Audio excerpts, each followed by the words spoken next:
Good day everyone, my name is Denis Shishin and I would like to talk today about the pyrometallurgical options to reduce e-waste and recover critical metals.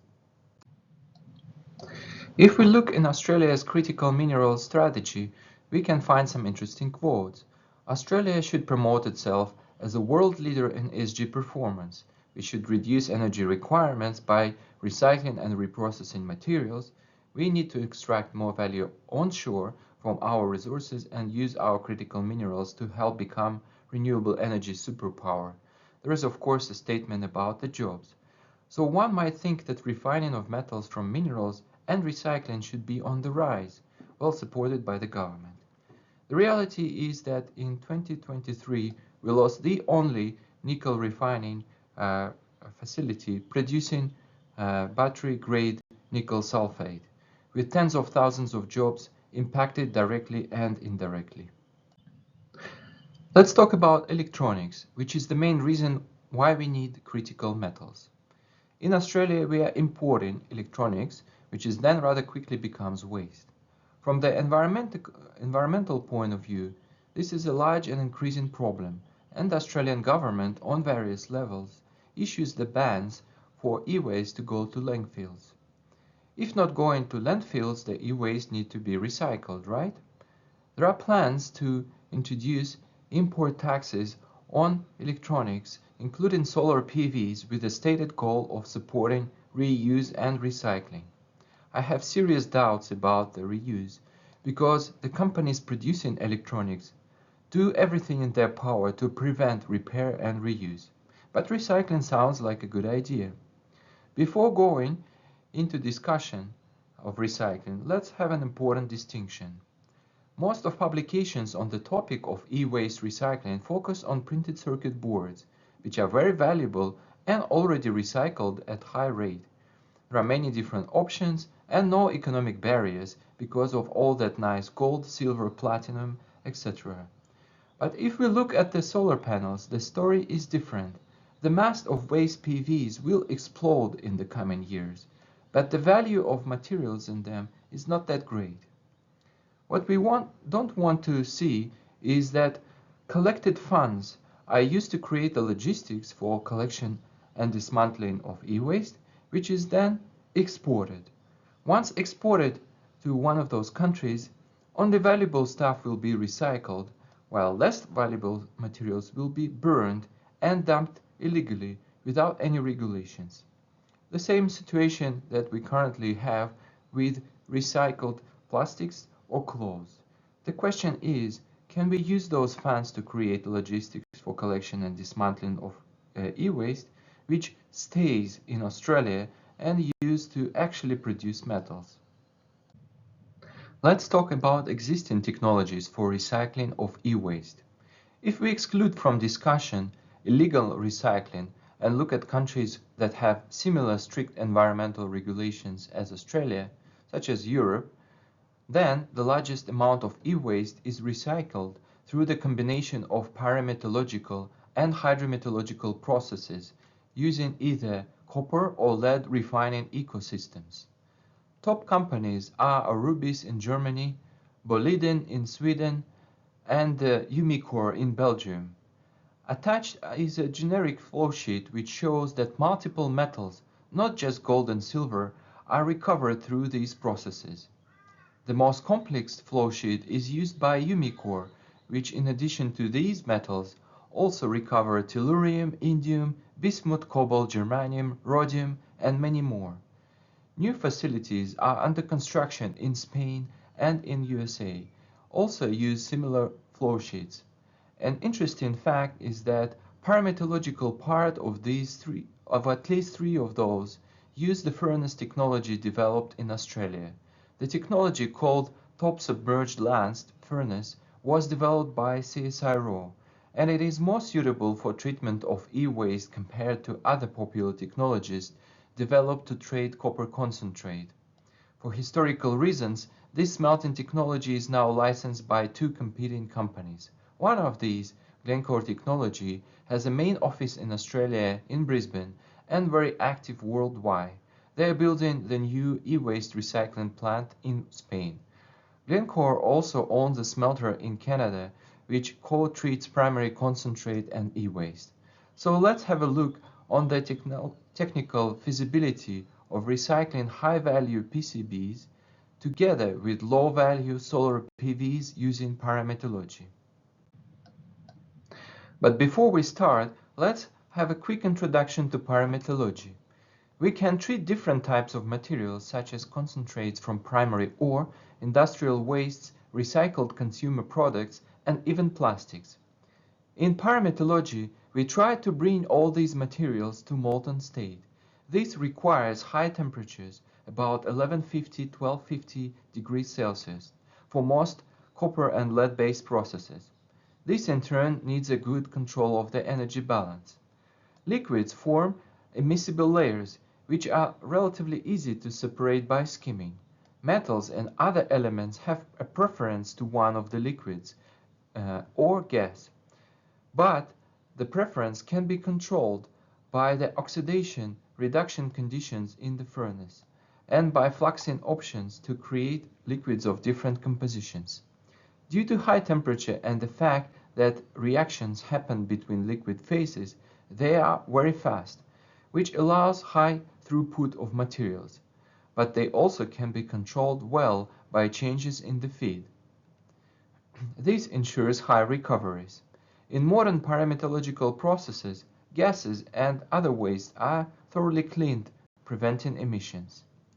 In the present study, we will talk about molten phases based on oxides, which are called slags, and molten metal phases. In primary copper smelting, molten sulfide phases called mattes are also very important. Let's investigate two cases which allow the recycling of both PCBs and PVs, keeping in mind that the mass of waste PCBs is much smaller than of PVs. The first case represents a medium-scale single-city recycler, which treats all PCBs and PVs collected in the region like Queensland. These do not exist, so an investment is required to build them. Since the mass of PCBs is small compared to PVs, we need a source of copper as a collector metal. This may be low and average grade copper scrap from plumbing, copper wires, and from electronics, heat exchange equipment, etc. Also, we need a source of iron to combine with all that silica glass from PVs and create liquid slag. When processing e-waste, a lot of output iron is contaminated with copper and tin. It is hard to sell this type of scrap iron to steel recyclers because there is no existing technologies to eliminate these metals. Copper and tin are harmful for the properties of steel, so much of that iron cannot be recovered. The second case represents a primary copper smelter. We have only one copper smelter using top submerged lens technology, and it's located in Mount Isa. In this case, we can bring all available PCBs and the majority of PVs collected nationally. We can we can do a co-treatment of e-waste and copper concentrate using the existing infrastructure. In such process, PVs will partially replace silica sand, which is used at copper plant to produce liquid slag. The amount of PCBs, even collected from all Australia, will still represent a small fraction of the input and will not affect the chemistry too much. Before we do process simulations, we need to establish some compositions. In reality, they vary quite a lot, so on-site feed analysis is required to adjust process conditions. For the demonstration here, we will use average compositions. The major components of PCBs are metals, plastics, and fibers, with compositions given on the slide. For the solar panels, it is relatively easy to separate the aluminum frame, which can be recycled in a plant such as boiler alumina smelter. The rest is rather hard to separate. Multi-step physical processes are being advertised to produce glass, metals, plastics, and pure silicon. In Australia, glass is unlikely to have any value since we don't have much manufacturing. Plastics have negative economic value. Pure silicon potentially can be valuable if sold to electronics manufacturers abroad, but I have doubts about its purity after the physical separation. Extremely pure silicon is needed for semiconductor manufacturing. We suggest to minimize further separation, saving on those machines, and use just crushing. Metals will be the only value recovered. Also shown are some examples of average and low quality copper scrap and its approximate composition. Contaminated iron scrap has a little bit of copper, nickel, chromium, and manganese. For this study, we conducted a process simulation using FactSage software and multi-component thermodynamic database developed in Pyrometallurgical. We processed 20 kilotons of PVs per year. Aluminium frame must be removed, the rest is crushed. The amount of available PCB waste which can be collected in Queensland is much smaller. We also need copper scrap, iron scrap, and optionally lime flux. The chemical targets for the process are to oxidize as much as possible of iron, aluminium, silicon, and plastics. They go into the slag and gas. But we also need to keep the conditions reducing enough to minimize copper losses in slag. Other processes considered in simulation are the melting and formation of slag, evaporation of lead and zinc in the form of chlorides and metals, decomposition of calcium carbonate, and evaporation of water. The process is vigorous due to agitation created by the bubbles of air coming through the lungs, so it operates close to thermodynamic equilibrium conditions at steady state. Ideally, plastics should be fed through the lungs to allow for complete burning, so there are some technical questions to solve, such as either separating them from PVs or trying to do the lungs injection of crushed PVs. Fluxing controls the phase equilibrium target, which is a fancy way to say that slags formed should be easy to tap. The last process target is energy balance. The aluminium, metal, and plastics in the feed burn to create enough heat for the exothermic conditions. At stable state operations, no additional fuel is required to achieve the temperature of 1250. In this case, only air is used for the oxidation without enriching it with technical oxygen. Off gas is processed in gas cleaning equipment with an opportunity to recover lead and zinc materials to sell to lead producers. Produced copper requires further refining, but it will have a good value due to the collected precious metals. It can be sold to copper refineries in Australia. The slag is usually dumped, but a lot of research is now generated on the use of that slag as a valuable product in civil engineering. In pyrometallurgy, slag engineering is a big part of process design. In this case, slag composition can be plotted on the triangle diagram, where the left corner corresponds to addition of more lime flux, the right corner more of iron scrap, and higher proportion of PVs shift the composition towards the top corner. This phase diagram is also calculated in FactSage. Other impurities are considered in the calculation. We need to produce lowest amount of slags, avoiding too much iron scrap and lime flux, to minimize the mass, and to achieve the energy balance. The slag should be in the fully liquid region desirably. In this case, one should avoid the area with a high concentration of silica due to high viscosity. These slags are hard to tap. Also, in viscous slags, more copper will be lost as in train suspended droplets. The selected composition will contain a small amount of solid spinel crystals, which are practically impossible to avoid when chromium is introduced in the system. Chromium comes from iron scrap. but according to calculations, the proportion of this spinel is small enough for good skimming. Overall, the slag system is relatively difficult to work, so the temperature is on the high side for copper operations. Depending on the feed and technical skills, it may be possible to operate the slags without lime addition.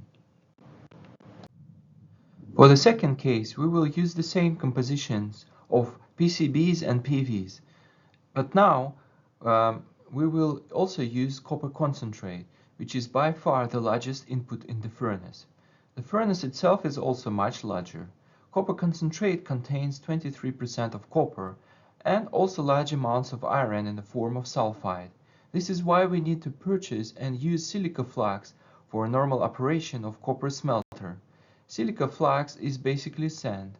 In case 2, we will try to replace a portion of silica flux with PVs. Here we have operating conditions for case 2. The furnace processes about 1.1 megatons of dry concentrate per year. We can put all available PCBs in Australia and they will still be a small fraction of the input. A large portion of silica sand can be replaced by PVs. 100 kilotons of waste PVs is almost all expected to be generated in Australia. The resulting slag chemistry would not be that different from the typical copper smelter. Slags will have an elevated amount of alumina and require slightly higher temperature and different iron to silica ratios compared to the normal operating of copper concentrate. With all that plastics coming from PVs, the energy balance can be achieved without any fuel. In fact, burning plastics create too much energy, so the process will require a shift in operating conditions. Currently, the process operates with a mixture of air and oxygen, with combined 60 volume% of oxygen in the blast. To compensate for extra heat, the proportion of technical oxygen must be decreased so that the process operates at only 45 volume% oxygen in the blast. On the one hand, this is a positive change with a savings on using technical pure oxygen, but this would result in higher volume of gas to be processed in a gas cleaning system. Gas treatment capacity may introduce a limitation on the amount of plastics in the feed, so separation may be required. In this process, the dust and slags are cleaned and partially recirculated to achieve very high recoveries of metals. We demonstrated a technical possibility of cases 1 and 2. Economics was outside of the scope of the current presentation, but it is relatively easy to look at the metal values going through the process. The numbers here are in thousands of US dollars per day, calculated based on London Metal Exchange prices as of 15 August 2024.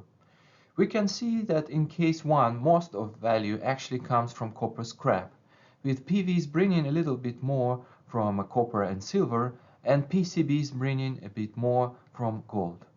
For case 2, additions of PCB and PVs can be a nice for the economics of the process, but they alone do not seem to be able to save Mount Isa smelter when it is no longer able to source copper concentrate from its depleting mines.